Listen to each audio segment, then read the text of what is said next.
அனைவருக்கும் வணக்கம். நாம இன்னைக்கு மார்ச் 15, 2025க்கான கரண்ட் அஃபேர் பார்க்க போறோம். ஃபுல் வீடியோவும் மிஸ் பண்ணாம பாருங்க. வீடியோவோட எண்ட்ல டிஸ்கிரிப்ஷன் பாக்ஸில் கூகுள் ஃபார்ம் வடிவில் டெஸ்ட் கொஷின்ஸ் ப்ரிப்பேர் பண்ணி வச்சுருக்கோம். அதுக்கு ஆன்சர் பண்ணுங்க. உங்களோட ஸ்கோர் என்ன அப்படின்றத கண்டிப்பாக கமெண்டில் சொல்லுங்கள். எல்லாருமே கண்டிப்பாக டெஸ்ட்டு போட்டு பாருங்கள். வாங்க நம்ம டாபிக் பார்க்கலாம். First topic India. இப்போ 14,500 உள்நாட்டு தாவர இனங்கள் மற்றும் மர இனங்களை கொண்ட அம்ருத் பல்லுயிர் பெருக்க பூங்கா எங்கு திறக்கப்பட்டிருக்கு அப்படின்னா புதுடெல்லியில தான் திறந்திருக்காங்க. இங்க இவ்வளவு மர இனங்கள் மட்டும் இல்லாது 3,20,000 நதிக்கரை புற்கள் இனங்களும் அமைக்கப்பட்டிருக்கிறதா சொல்லியிருக்காங்க. அடுத்தது ஒரு மாநிலத்திற்கு அப்படின்னே தனியாக சொந்தமாக ஒரு செயற்கைக்கோளை கட்டமைக்கும் திட்டத்தை முன்மொழிந்திருக்க மாநிலம் எது அப்படின்னா அஸ்ஸாம் தான்.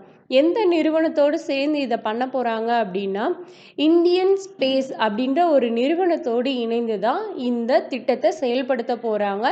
இவங்க அனுப்புகிற அந்த செயற்கைக்கோளுக்கு பேர் என்ன அப்படின்னா அஸ்ஸாம் சாட் அப்படின்றது.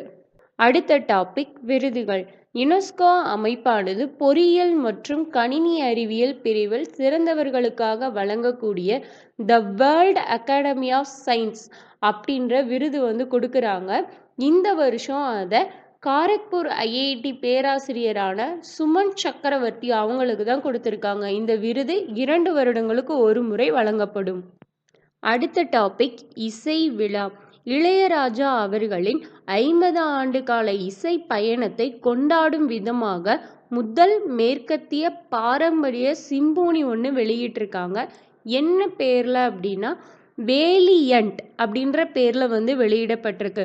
இந்த நிகழ்ச்சியானது எங்க நடைபெற்றுச்சு அப்படின்னா லண்டன்ல வச்சு நடந்திருக்கு. இதுல அந்த வேலியண்ட் நிகழ்ச்சியில ஸ்காட்லாந்து நாட்டு தேசிய இசைக்குழுவோட இணைந்து தான் இந்த நிகழ்ச்சி நடத்தப்பட்டிருக்கு.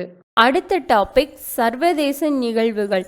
உலகளாவிய போதைப்பொருள் தொடர்பான முதன்மை கொள்கை உருவாக்க அமைப்பாக இருக்கிற அமைப்பு தான் ஐக்கிய நாடுகள் போதைப்பொருள் ஆணையம்.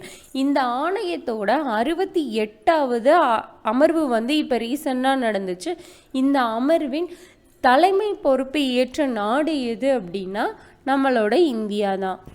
அடுத்த டாபிக் குறியீடுகள். மதிப்புமிக்க யூ கவர்மெண்ட் இந்தியா நிறுவனத்தின் 2025 மதிப்பீட்டு தரவரிசை வெளியிடப்பட்டிருக்கு. இதில் முதல் நிறுவனம் எது அப்படின்னா அமேசான், 2வது ஃப்ளிப்கார்ட், 3வது இந்தியாவை சேர்ந்த குஜராத் கூட்டுறவு பால் சந்தைப்படுத்துதல் கூட்டமைப்பு அதாவது அமுல் தான் இந்த தரவரிசையில் இடம்பெற்றிருக்கு. அடுத்த டாபிக் விளையாட்டு. 2025 ஆசிய மகளிர் கபடி சாம்பியன்ஷிப் போட்டியில் வெற்றி பெற்ற அணி எது அப்படின்னா இந்திய அணி தான் வின் பண்ணியிருக்காங்க. யாரை வீழ்த்தி அப்படின்னா ஈரான் அணியை வீழ்த்தி தான் இந்த வெற்றியை பெற்றிருக்காங்க. இந்த போட்டி எங்கு நடைபெற்றுச்சுன்னா ஈரானின் தலைநகரான தெஹ்ரான் அப்படின்ற இடத்துல தான் நடந்திருக்கு.